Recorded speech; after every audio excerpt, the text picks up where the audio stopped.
This is the Whole Care Network.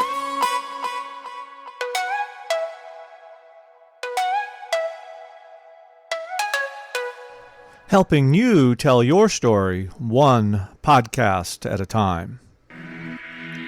Content presented in the following podcast is for information purposes only. Views and opinions expressed in this podcast are solely those of the host and guest and may not represent the views and opinions of the Whole Care Network. Always consult with your physician for any medical advice, and always consult with your attorney for any legal advice. And thank you for listening to the Whole Care Network.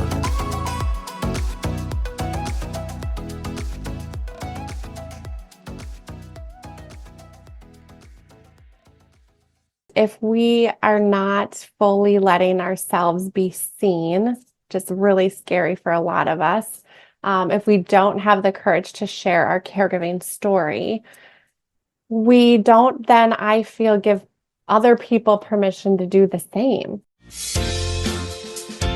Caring for aging parents or other loved ones while working, raising children, and trying to live your own life? Wondering how to find the time for your personal health and happiness? Well, you're in the right place. Welcome to the Happy Healthy Caregiver podcast, the show where real family caregivers share how to be happy and healthy while caring for others. Now, here's your host, family caregiver, and certified caregiving consultant, Elizabeth Miller. Hello, and thanks for tuning in to the Happy Healthy Caregiver podcast, which is part of the Whole Care Network. If this is your first time listening, welcome. This is a show produced bi-weekly to help family caregivers integrate self-care and caregiving into their lives. Do you have a favorite social media platform? I do. Mine is Instagram. I like the photos and the videos, and I find it easy to use and mark my favorite accounts.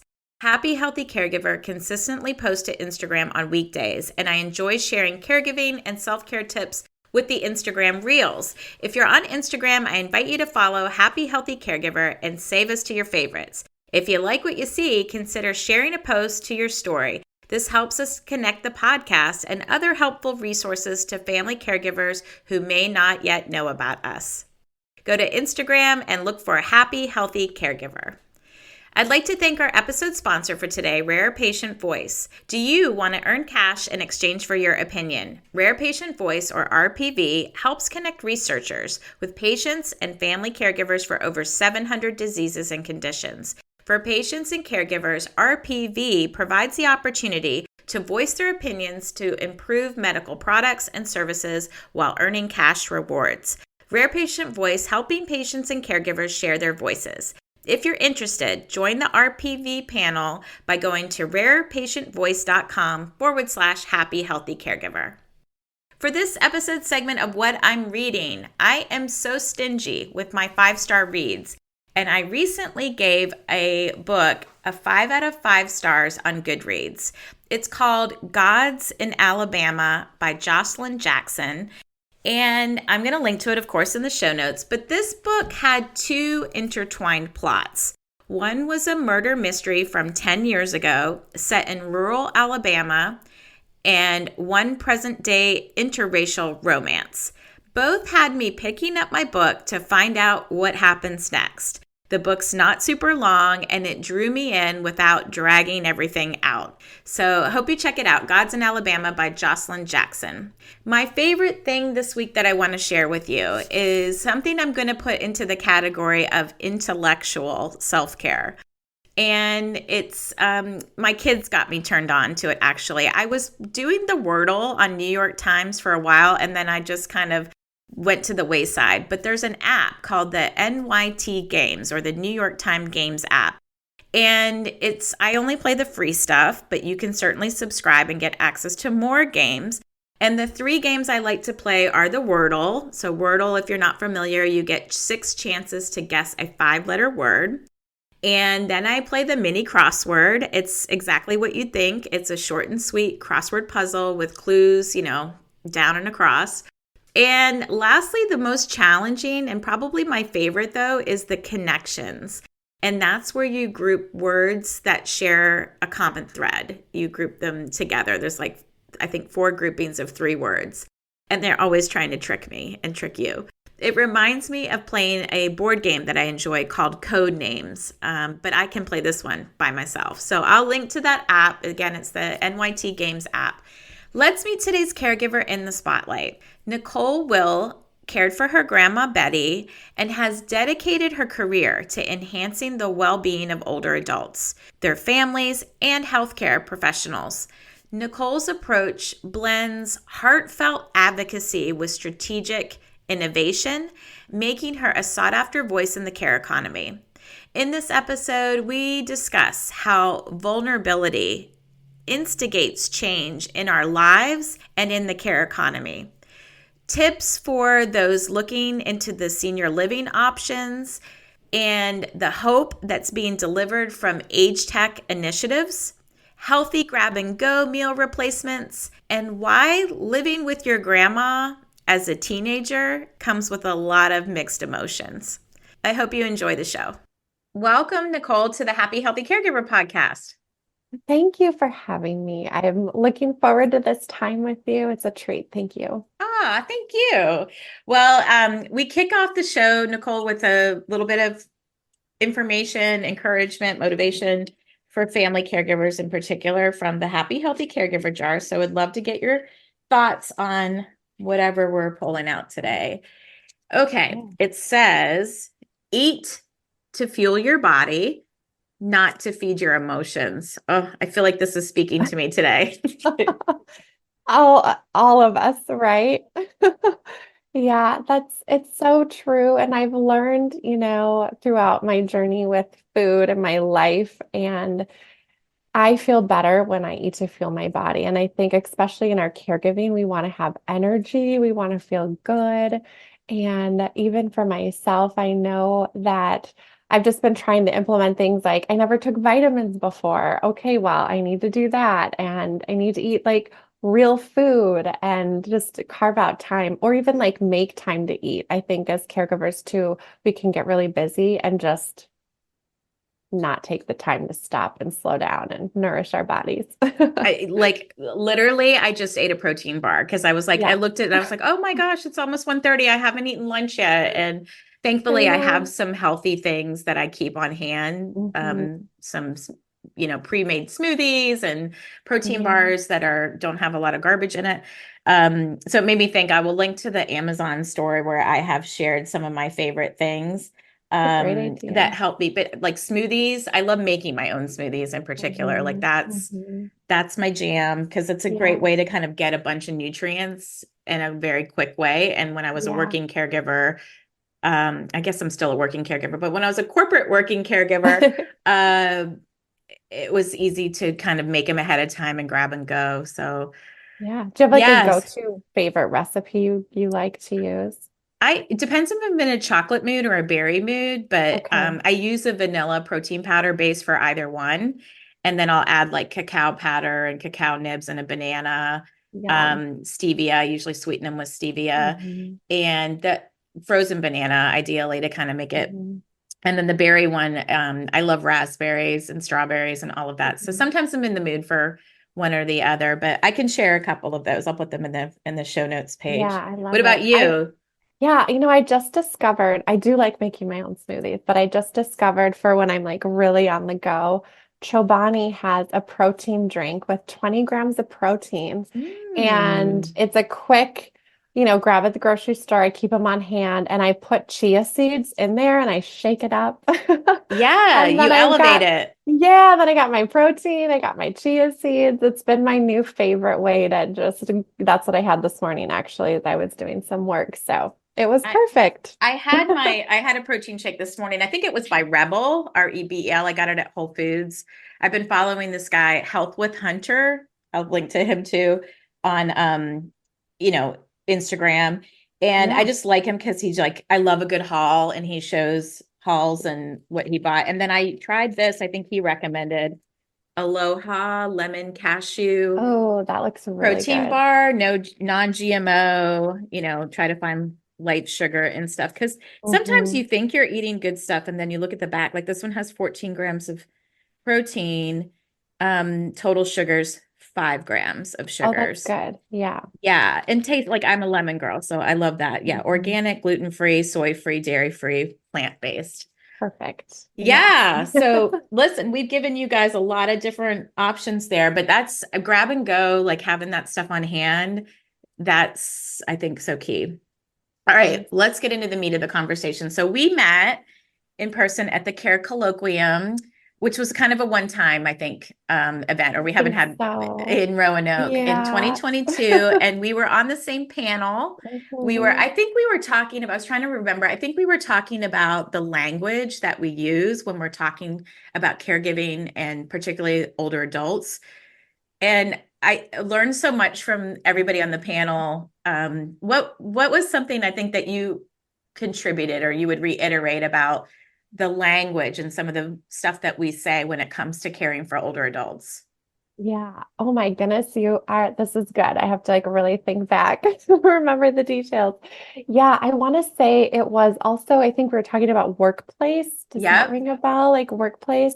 And a lot of the hurdle is that our caregivers don't always self-identify, right, as a caregiver. So Mm, how do we use language so that we know, wait, that's us. We can look for support. When we don't know what we're looking for, right, we can't find it. And so I think when we understand we are a caregiver, we're supporting our loved ones, whether it's full-time, part-time, even at a distance, right? And whether it's a neighbor or a friend or a parent, that we still can have access to all those caregiver yeah. resources. So yeah. That's such a good point. It's like, it's hard because we know there's, now that we're in this space, in the care economy space, like we know that there's good stuff and there's good resources out there. Yeah. But if you don't know what you're searching for and those words that you Mhm. might not find it, like you're thinking you're not just, but a Yeah. partner, as, someone caring for someone who needs more functional or disease focused care. Like it's, caregiving is everywhere. It's everywhere. So that's a good reminder that it is the language we use. So often I'm sure you meet people too. It's like we start talking to them and they're like, "Oh, well, I just do this for someone or I just do that for something." I'm like, "Yeah, you're a caregiver. That's Yeah. I know maybe you don't want to take that label on, but Right. that if you put that in or caregiver support or things like that and see what will pop up." I know. I know. I know the care colloquium was wonderful. And I think, okay, if what it did was at least bring us together for that moment in time so we could all meet each other, so much has come from those relationships, since Agree. that time. So yeah, it was a Yeah. special time. Yeah, a lot of great podcast episodes. I know Mhm. we're going to get into yours Mhm. and talk about that too. But let's talk about your caregiving story. So you helped Yeah. care for your grandma Betty, and this really made an impression on you. Tell us more. It did. Yes, it really did. I was at an impressionable age. So I remember my parents sitting us down in our family home that I literally was born in since I was a baby. And they said, we are going to move. We're going to move our house. And grandma is moving from Illinois at the time. We're in Minnesota. She's move into our family house. And Oh, wow. so we as a family, and there's a lot of us. I'm one of four kids, so six of us in our home, and looked for houses that could accommodate grandma. So one that we found had, when you walk down the stairs, it had this little apartment area where she could have her own space, but yet Mhm. still be in the home with us. And it was a hard time. I was really excited for my grandma living with us, but I remember feeling like I was starting high school. Life was busy. You're moving where you used to live and all your Mm. memories of, designing my bedroom, all of those things that, are surface in a way, but as you're a young person, everything feels like a really big deal. So, It is. and my It's grandma, at that yeah, age, yes. that age. And my grandma, we always had a really sweet relationship, but now we were becoming roommates. And my new bedroom was on the same lower level floor as my grandma, and we were going to be sharing a bathroom. She could, see whenever I'd have friends over and my boyfriend at the time. And it really was this moment of I now have like a new roommate, and it was beautiful in that we just could grow our friendship and our relationship and have those special moments. And in the beginning, our caregiving really looked more like social support. She didn't drive far distances. She would have meals with us. She would come to our sporting events. And then obviously as time went on and her health progressed, we had to step in a little bit more with that. So yeah. I'm like thinking about like the sharing the bathroom. I'm like, oh my Yeah. gosh, teenage Nicole is like trying to do her hair and makeup, and All right. grandma's got her, issues of All the things. all Yeah. the things. Oh my gosh. Looking back on it though, like what do you Mhm. take away from it? I take away the cherished time of our conversation and her insight, having that older generation and being able to ask those questions, and her wanting to learn about my life and teach me things. She taught me how to knit. She always loved Wheel of Fortune, and we would watch that together. She was like the loudest cheerleader at all of our sporting events. And it gave me an understanding of the importance of learning about people in my life and family, and what it was like for them to grow up, and what recipes did they love, and what traditions did she want to take forward and share with Mm. our family, and having conversation, and also being open to being really flexible of what I thought my life would look like as a young person living in our family home really changed drastically. We didn't just have our family dinners anymore, weren't that, what's Mhm. the word, nuclear family. It was now extended, and there were many rich blessings with that, and a lot of change, and a lot of challenges that came with it too. Another person that wanted to try to parent us as teenagers, and Oh. have a say about. I remember, if we'd get in trouble or do something, there was then another addition of someone having a thought about that. Oh my gosh. I don't think you were Yeah. that much of a handful though. Like I'm trying to think like Nicole, although I know like yeah, Yeah. sometimes I'm Uh, sure we could surprise people. yes, Uh I did give my parents a run for their money a little bit at same. times. Yeah. Same. I used to write poetry and like smoke cigarettes, blow Yeah. smoke out the window, write Yeah. poetry, my own. I love to look at my old poems now and like, oh my gosh, what was I know. Elizabeth, I can relate to moving, at that. Mhm. I moved when I was in eighth grade and from like Oh, a little rural town in Pennsylvania to Georgia. And while we didn't bring grandma with us, like it was still like that's a yeah. very hard thing to do to kind of, you know, tear you out of like everything that you thought Mhm. was going to be true. Well, and now I know you have a company. Part of what you do is you have a company that honors your grandma. Tell us a little bit about that. Yes, yeah. So I really merged my two worlds together, from being from the family perspective, right? Caregiver world. And through that experience with my grandma, I went on to study gerontology and actually make it a career, Mm. and worked in senior living for a lot of years, ended up working as a director. And Dual had this family caregiving dynamic and working more on the professional side. And my grandma, towards the end of her health journey, moved into the senior living community where I worked. What? That's Yeah, unique. yeah, Interesting. What's it that was. like? What's that Yeah. like? It was so interesting. It was the first time I experienced what families go through when you need to navigate that change, right? And understand what that move is like. And thankfully, I had kind of the inside scoop on that, and we made that transition really seamless. But it was also interesting to hear feedback from staff, or have conversations when we'd have our, quality assurance meetings or care conferences, and hearing the professional technical side of her healthcare and what was going on and how they were navigating that. And then, how does that get communicated to the family? What lens, does that bring in? And it was good. And in some ways, because I was there right on both sides of it, I did probably act as this mediator or communicator. And that's unique because most families don't have that bridge Mm. directly to the care team, or I could, dig a little deeper. And if there was challenges to overcome. And part of that, my grandma really had a hard time with male care staff with the care routine and more of the intimacy,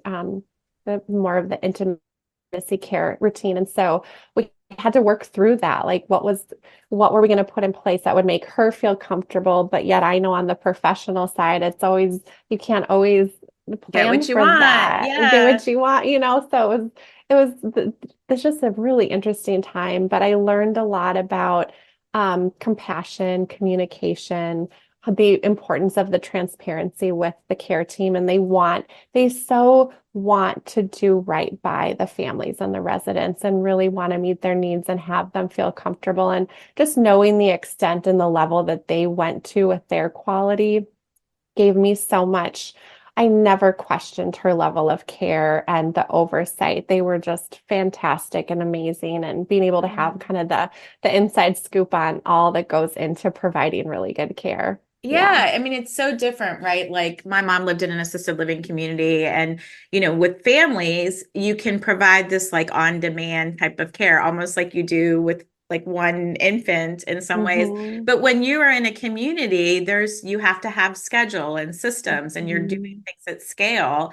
And I know that was where a lot of the friction came with my mom, who had never really experienced that before and had this expectation of having things the way she wanted all the time. And so much of my role was trying to like teach her how to advocate for herself and I make her at least see things from the other side of the perspective of like, no, your shower is at 8 a.m. on these certain days. And if you say no, you don't get it till the next time they have you in the queue. So I don't know, like I put together kind of my list and tips, which I'll share of like when people are looking at senior living and some of the lessons I learned and things I wish I would have known. But what's some of your tips and advice for people who are thinking about that or maybe frustrated with the current experience? Yeah, that's so great. I had a thought when you were sharing about, like the bathing schedule, and what I've seen too is an evolution within senior living where they're really wanting to accommodate those preferences, right? We're realizing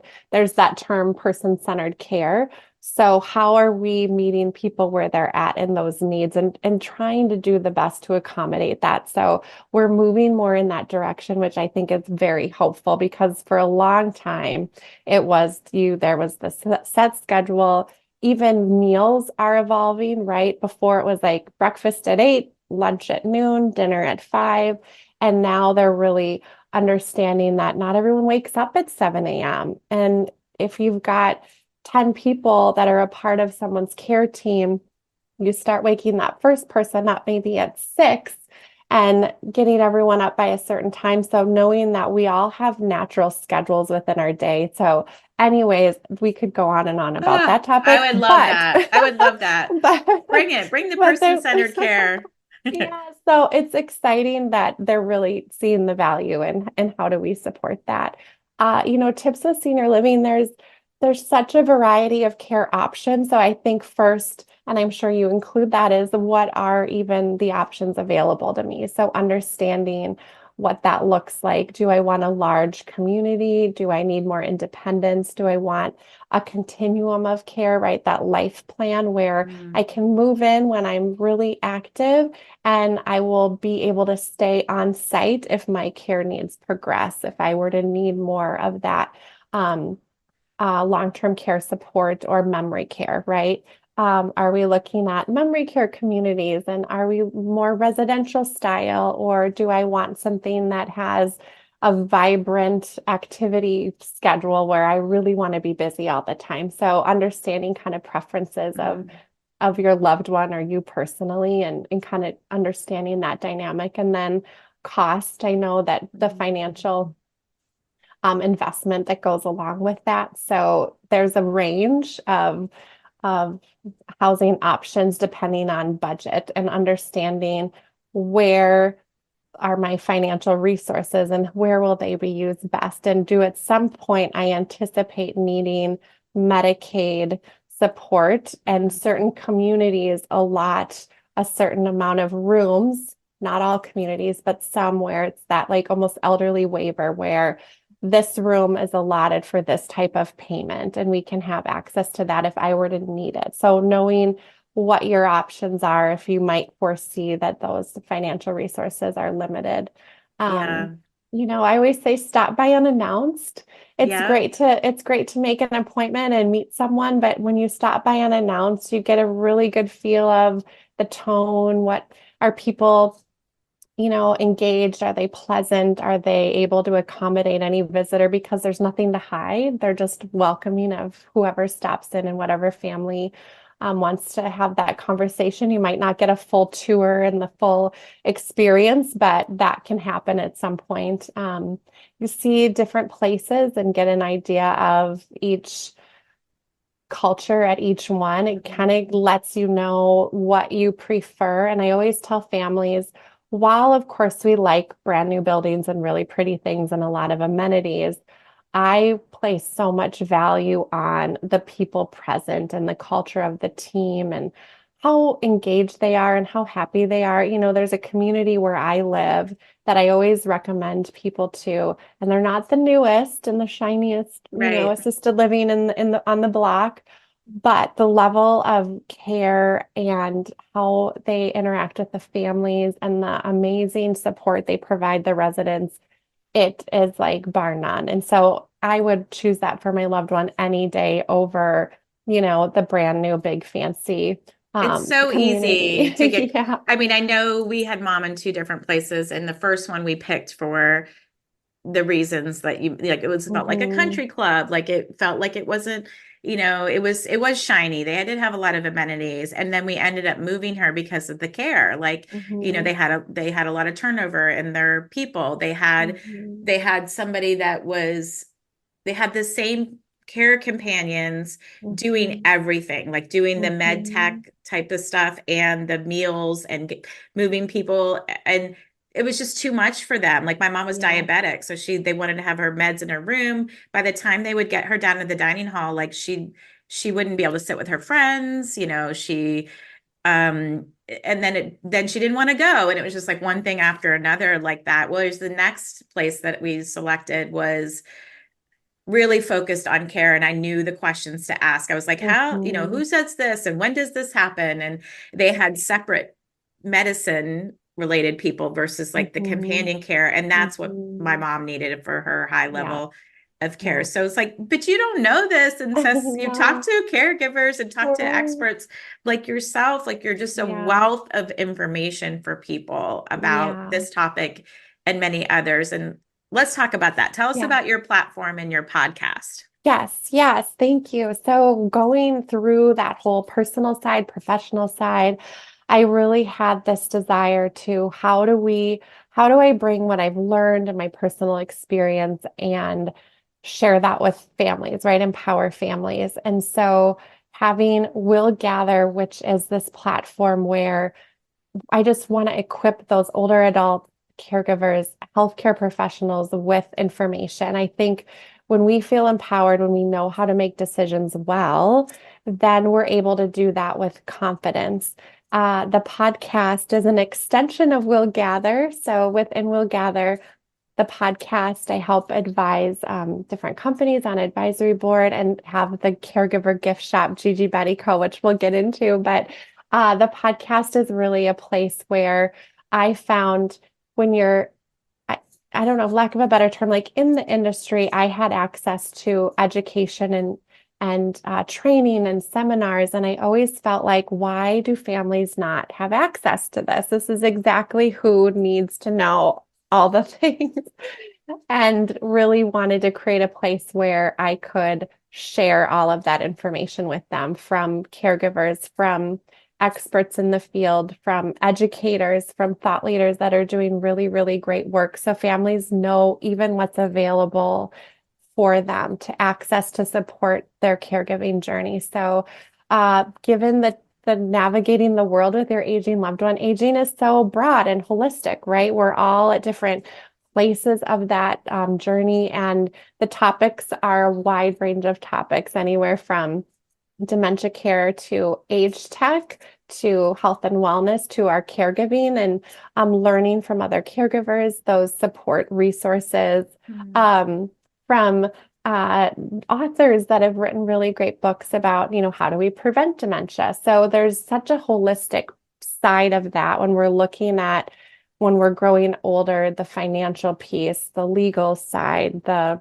managing our emotions and self-care. It really just encompasses all of that. So, and it really just stemmed from my relationship with my grandma, my family, my professional work, and seeing that, if I can be a conduit of that information to support people, that makes me happy. Yeah. Yeah, it just should not be this hard, right? Like, Right. why is this so Right. hard? Yes. And the podcast is great. Of course, we're going to link to that. We'll link to the your Will Gather platform, and then share a little bit. I know we've had we have a coupon code for the Gigi Betty Yeah. with the Happy Healthy Caregiver community under the Style for Caregivers and Care Recipients topic. Yeah. So I'll link to that. But what is Gigi Betty Co? Yes, it was really out of my grandma loved fashion and she loved really beautiful things. And I always felt like I wanted to give a meaningful, thoughtful gift and I wanted it to mean something. And when I looked around and I know there's caregiver gifts out there, I wanted it to be where you could gift a caregiver in your life or in support of the caregivers that was thoughtful and that had meaning behind it. So it's jewelry at the moment, and I know we'll expand those product offerings, but we've got bracelets and necklaces that all symbolize, they're all named after caregivers that I know and that mean something to me in my life. And our necklace that we have, it's 18 karat gold plated. That's the Gigi signature necklace named after my grandma. And it's a way that if you've got someone in your life that you want to show support to, in remembrance of, that you're able to thoughtfully do that. And we donate a part of those proceeds for nonprofits that support respite care for caregivers Amazing. and raise that awareness. So I we're not love part. it. I love Yeah. it. And it helps, an entrepreneur and all of those things, caregiver. So I feel like your motto is probably, I have a motto that I say of like, I'll never Mm, be bored, because mhm. you're also involved in a think tank. And I know you said your Yeah. academic background is in social gerontology, and then you have this Yeah. professional experience, but tell us some more about this think tank work that you're doing. Yeah, it's exciting. It's been about the third year. My business partner, James Lee, who is a wonderful thought leader in the senior living aging services space, and he is really the idea behind it. He created this and he owns dementia care communities in Texas. And so he has hands-on work with families and older adults. And really, when we think about this space and all that we have to overcome in it, we are moved by great thinkers and great doers, and it really brings change makers together that are like-minded, that want to build leadership skills, deepen their relationships. But also, a piece of it is that we take different topics or different challenges we see in the world of aging and care. And as a small group, work together to combat some of those and to offer support and hope for the world, really. And we do that through whether it's sharing a short film, a webinar, a white paper that we then release to the greater good for people to then have that Mm. free access to that resource that then they can use and implement. So it's a unique time. We meet twice a year, once in May, once in December, where we come together and we not only grow our own leadership and know our purpose and how to share our story to the world, but then work on tackling these issues together, to come together and then support the people that we care for. So Nice. we'd love I for love people to that. join us. Yes. Yeah, where do they find more information about the think tank? Yes, you know what? I'll give you the link to include, and we're Okay. coming up. We have a new website that's about to be released shortly. So Yes, I'll give you share that all of that. information. Yeah.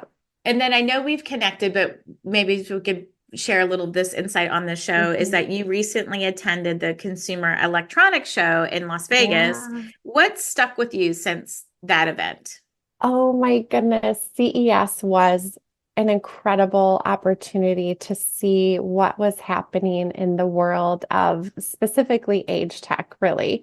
It was AARP, Age Tech Collaborative, had a massive presence in being there in this technology world. And so they had all of their companies that they've supported that provide various technology and services for older adults. So when you walk in, they had a massive stage present and all of the companies that they were highlighting. So you could walk around and see the innovation that was happening.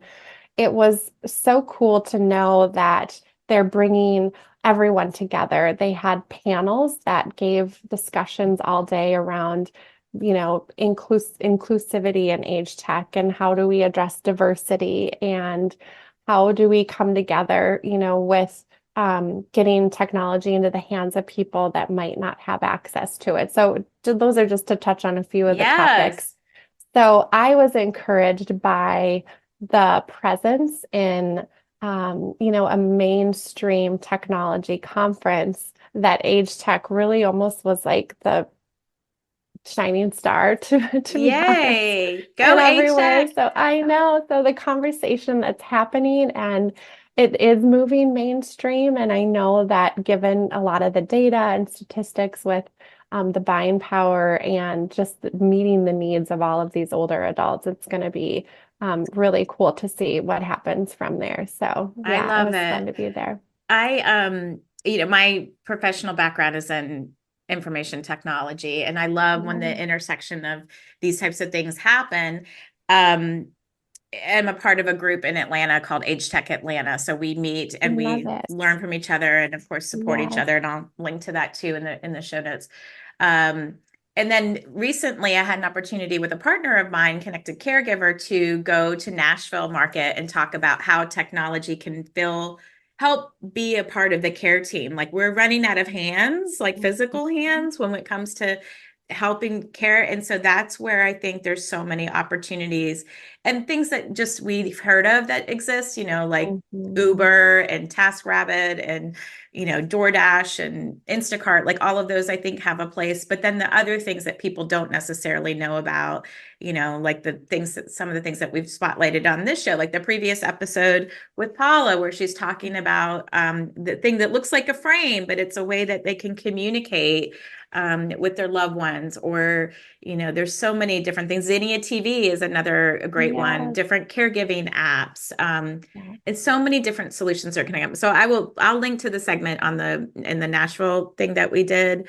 But yeah, amazing stuff. It's so amazing. So you must know, is it Jeffrey Gray? Because is he head of the Age Tech Atlanta? Yeah, I got to meet him. It was great. I know. It was so fun to see everybody. Yeah. Yeah. So there's a lot of shining stars in Atlanta. So it's like I don't necessarily get to every meeting, so I might have missed something, but it's so nice to kind of know that Atlanta's kind of got a big role in some of this. So and we'll link to CES. So if somebody wants to check that out, if they're in this space, to go on there. So cool. Lots of good stuff going on. What about, let's talk about self-care for a little bit. Your self-care tip for other people has to do with leaning into support. And I love this part about the positive voices. Like, can you expand on that a little bit?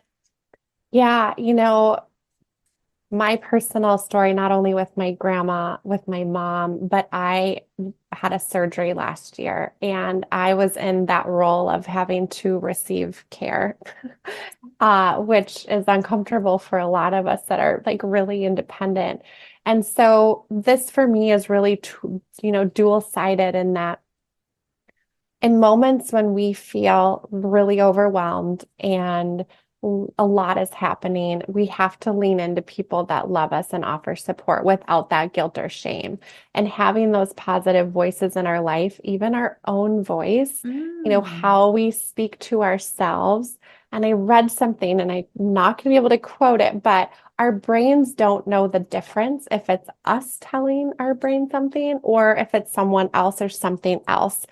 So the importance of, we might be able to absorb positive thoughts externally, but if we're not being kind to ourselves, we're not getting the benefit of that. And just the importance of how we speak to ourselves and what we absorb, and I think both you and I really feel that even those podcast voices and how we're encouraged by our network, how we're encouraged by our friends, really do so much to get us through those days, because there are times when we aren't capable of doing that for ourselves, and we need to be lifted up and supported by other people. And I like that term, that can love us louder than we can in some of those moments. And so with my surgery, I was able to experience and have gratitude for the love and support I received from others when I wasn't great at accepting help in the past. And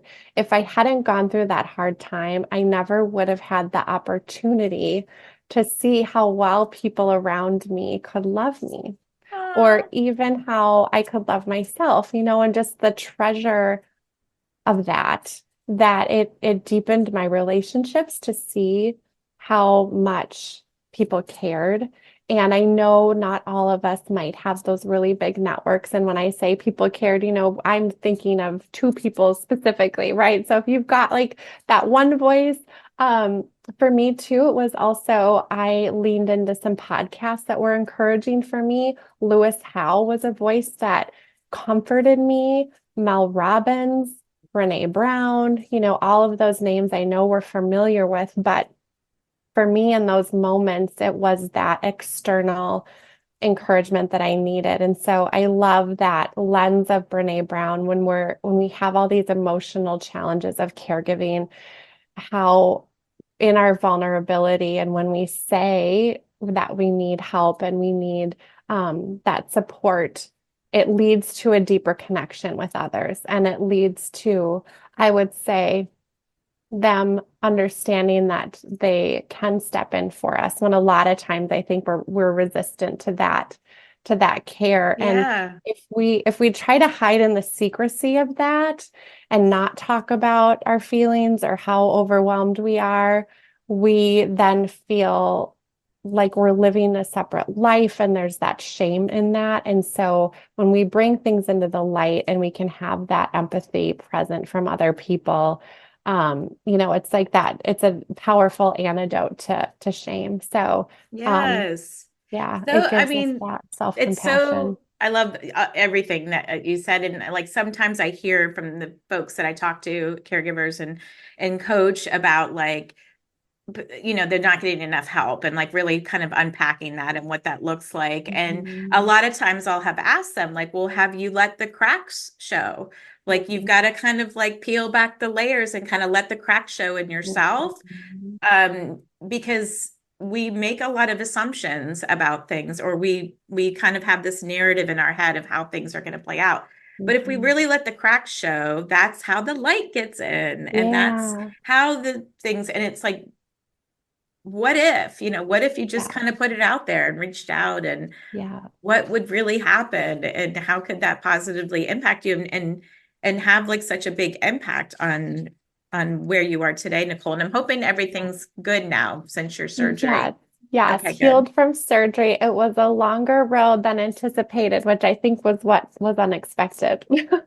But I'm here. Yeah. Yay, thank Yeah. goodness. And Yeah. and you talk a lot about like the importance of people being vulnerable and sharing their Mhm. caregiving story. Like, why Mhm. is that?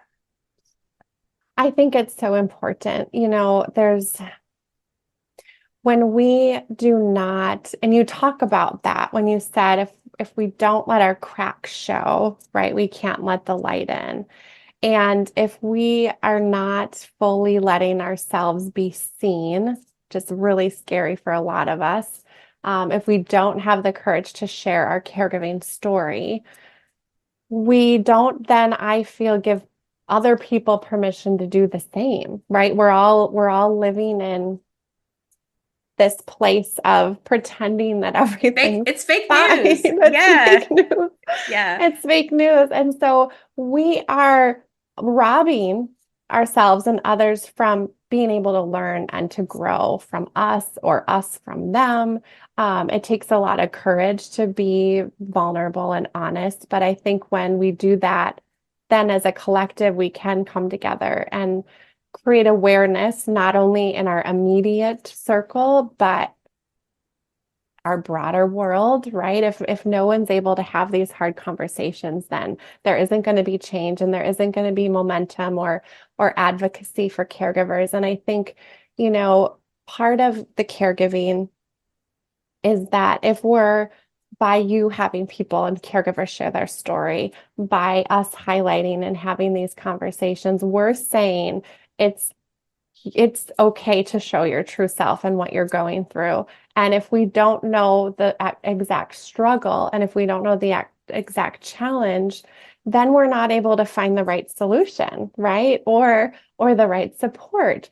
And so it's, caregiving is often this portrayed one-dimensionally when we know how complex it is and that it is a combination. And I love you say this term too, where two things can be true at the same time, right? We can have the burdens of it, we can have the rewards of it, and there's such a full spectrum of that. And so if we're not sharing that accurate picture of the joys and challenges, there isn't this relatable picture for people to pull from. And when we have our own story in caregiving and we can share that, the good, the difficult parts, we break down stigma, we can have support in those challenges, we can have people identify and, see parts of themselves and in our story that we're going through.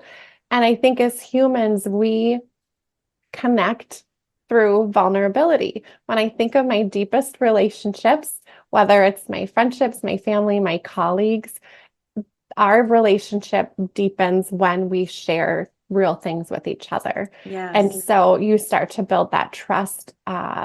You build shared opportunities together. You can understand each other. We learn from each other. There's also this idea of all of the voices being raised together do create that awareness and advocacy. And so having that supportive community come around you only gives us a bigger voice together. And we're not going to do that if we're all hiding in our own stories. Yeah, and thinking nobody cares to listen to it. It's, I mean, I'm convinced, Nicole, like I hope that somebody listening to this is convinced that maybe like is holding back a little bit. And like, what are you waiting for? Like, do you want it to change? Do you want the change bad enough to step out of your comfort zone? And maybe it's hard. Like it is hard. It's hard to do that. You've got to, to your point, like ugly cry with people or like let the cracks show and all of that. And if it's hard at first to do that, then maybe, journaling was one way that I kind of got to like help me process things and get my voice out there. So journaling might be something that people want to try on as a self-care habit to see if that works for them.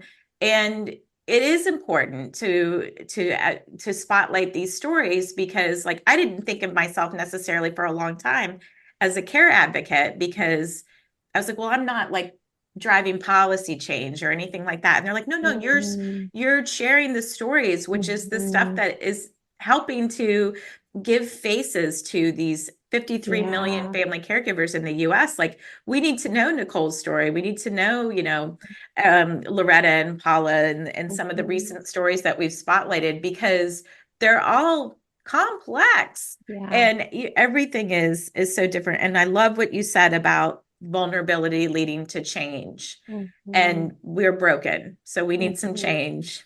We do. Yeah. It's normalizing those conversations, those caregiving conversations so that it isn't these where we highlight it periodically. It's like, no, this is a part of our world conversation all the time because we're all in it. I mean, you just said 53 million unpaid family caregivers in the US and more in the US. And I know more going to be growing. So just the importance of doing that. Yeah.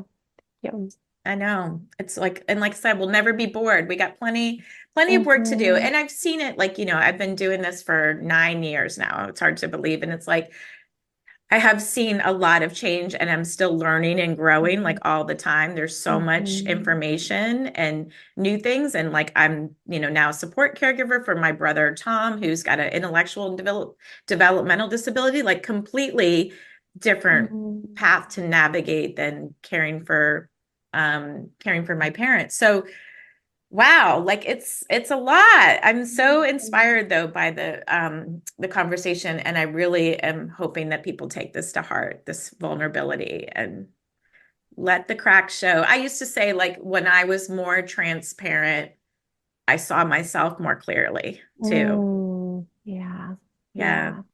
I see that. So Well, thank you cool. for giving us a place to share. Yes, Yeah. absolutely. Well, I want to get your thoughts on some of the prompts in the Just for You daily self-care journal. So I wrote this journal and I wrote it with caregivers in mind, but I really wanted people to have like a little taste that wasn't very intimidating of what like trying on journaling as a habit could do for them. Maybe I want to sit down and start writing some memoir or some big blog post, Yeah. but this was a way maybe to help people prioritize their self-care. So let's get your thoughts on some of I these. love it.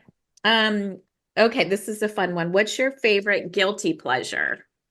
Oh, what's my favorite guilty pleasure? Chocolate and football, watching football. What's my other favorite guilty pleasure?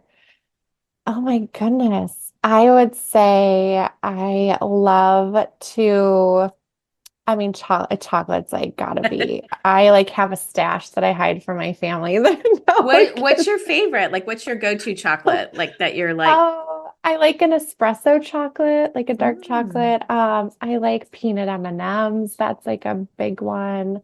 Raisinets. I mean, I was wondering who any. liked those Raisinets, Nicole. It's me. Do you like snow It's caps too? me. I'm just curious. I don't. Okay. Because I'm always like, who's eating these? But too funny. I'm, But peanut yeah. M&Ms was definitely when I was No. pregnant, that was definitely always my go. I felt like I could be guilty, but I was also getting a little protein, so it didn't Yeah, necessarily. that's true. Yep, that's true. But a chocolate covered pretzel, that would be like that's got my name on it Oh, for sure. so good. We're gonna go binge on some chocolate now. Okay, Mhm. I know you live in Minnesota, so what is one of your local attractions that you've been meaning to visit but haven't yet? Oh, okay. I have to think about this because in my previous career in senior living, I would bring my residents to every like attraction. Ah, well, maybe So what's your I favorite one then? know. Just like Oh, one of one that my sticks with favorite. you. I love our Minnesota History Museum. It's beautiful and it has just so much history present, but the exhibits are, I mean, they just come to life. So that's one of my favorite spots. I also love our Mill City Museum. It is in a part of our historic North Loop part of Minneapolis, which Hmm. has like those cobble brick streets. Ooh. And it's kind of the history of milling, but how they have it set up, it just is very interactive. So my residents and I, we loved that. Um, the theater, I love going and hearing live music. There's a Same. really cool little venue called the 7th Street Entry, and it's next door to First Ave, which First Ave is popular for anyone that knows Prince. He Yeah. perform there. And so a lot of famous musicians have come through there. But this venue, it's really intimate. And I've been able to see a couple people play that then went on to be like massive, selling out Red Rocks. So it was fun to see them in this like in tiny little venue first and then go from there. It's a beautiful. Yeah.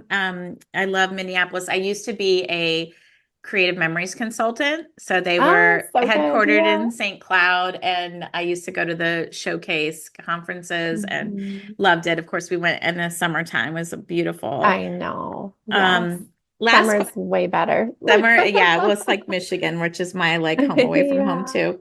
What last question is what energizes you right now? What energizes me? Honestly, I am energized by the people I'm meeting recently and the inspiration and the encouragement and the work that they're doing. I feel like when I leave some of these conversations I have, I'm like, I almost feel this adrenaline. Like, Good. I'm super energized by that. So that's been really, really fun. I was so energized after CES and meeting everyone in person and, just I think when you meet people that when you know their heart's in the right place and when you know they're really doing good work, it's just encouraging and it just, the energy, you you just kind hope. of want to be a part of it. Hopeful for sure. Yeah. Invigorating. I totally get that. And it's a good plug too for like the importance of social self-care, like getting out and being amongst the people, like getting out of there. So good. Well, is there anything that you wish we spoke about that we didn't, or you have any kind of parting words of wisdom for family caregivers? Oh, we did share so much, which I love, and just the focus on gratitude and the joy, right? Focusing on that joy. I think it's so easy to want to narrow in on what's not working, what we're upset about. I'm so guilty of that too, but I am such a happier person when I can focus on the gratitude. It shifts my perspective. Even if it's the little thing, like I woke up today and we're in Minnesota and there's not snow on the ground, which is amazing. And the sun was shining, which is unusual for this time of year. Yes. And I'm like, thank you, sun. Thank you for not being snow. It's making the winter just so much better. So even in those hard moments, I think it just counteracts all those other negative feelings. And I know it's hard to do when we are not in the right headspace to do that, but maybe a little bit can start to shift that perspective for us. So good. Yeah. It is a practice, right? It is something that you just have to kind of like retrain your brain to do. And I know I try to advocate for that myself because when I'm coaching individuals, I always ask them, like, I think the first question I ask them always surprises them because I say, what's going good in your life? And sometimes it's like a deer in headlights. Like they just can't. And like, there's got like one thing and it's just, we've got to kind of learn how to like figure out like there's something good. And usually people can come up with something like, but yes. And then in our self-care group, Facebook group, we have Thankful Thursday. And that's always kind of like a reminder about the gratitude. Because it is easy to kind of go down that slippery slope of just doom and gloom and, oh my goodness. And I know like there were so many Facebook groups out there over the years where I've been looking and I'm like, they are kind of that space, right? Where it's just a lot of venting and negative stuff and energy. And I was like, I don't want to be a bright side person. And like, but I do think there is this mindset of focusing on that and amplifying those things. And once you start doing it, I think you then become a believer in the power of that, the power of your brain. And like, it's like, goes back to the things you were saying earlier about the self-talk. Yeah, for sure. Yeah, so true. I couldn't have said it better myself. You did. You said a lot of amazing things. I'm so excited to get your nuggets out of this. But Nicole, how do people find out more about the products and services that you offer? Like where should we send them?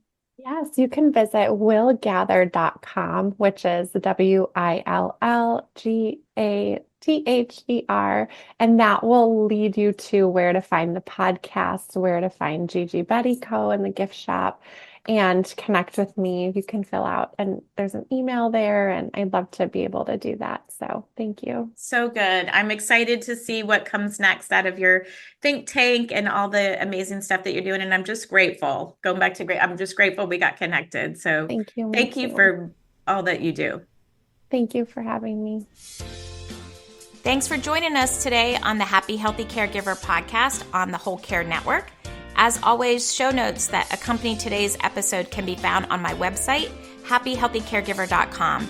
Just look under the podcast menu for today's episode image, and that will take you to the page with the links and information we spoke about today.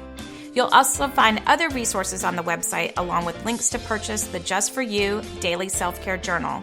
When you purchase from my website, you'll get a signed copy and for a limited time, free shipping. If you've enjoyed what you heard today, consider subscribing to the show on your podcast platform. It really helps other family caregivers find the podcast, and you'll automatically receive our bi-weekly shows in your podcast listening queue. Maybe while you're subscribing, consider leaving a 5-star rating and review, or just simply talk it up on your social channels. Let's stay connected. I'm on Instagram and Facebook as Happy Healthy Caregiver. And until we meet again, please take care of you.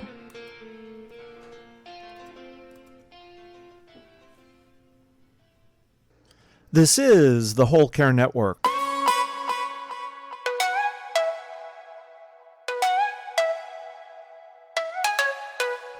Helping you tell your story one podcast at a time.